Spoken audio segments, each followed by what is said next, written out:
Hammaga assalomu alaykum. Sizlar bilan uychi bolalar. Okalar, sevgili Yangi hayot Chortoq mahallada mana shu korobka uyimiz sotilyapti. Общий hisoblaganda, holdan tashqari 4 ta xona bor. 4 ta xona plus hol, oshxona, razdelniy sanuzel xonalari alohida bo'lib qo'yilgan. Ko'chalar mana ko'rayotgan bo'lsangiz, asfaltlar qilingan, aholi yashayapti, suv, svet, gaz, hamma kommunikatsiyasi bor. Bu mana darvozadan kirib kelaverish bo'lyapti. Yo'li bemalol 2 ta mashina sig'adi.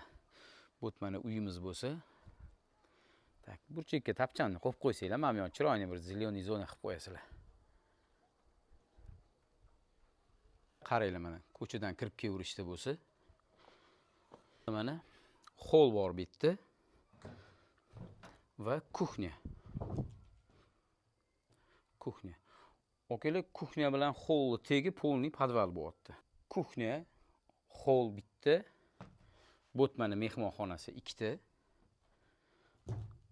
Bu yerda mana 3-xonasi, oynasi ko'chaga qaragan.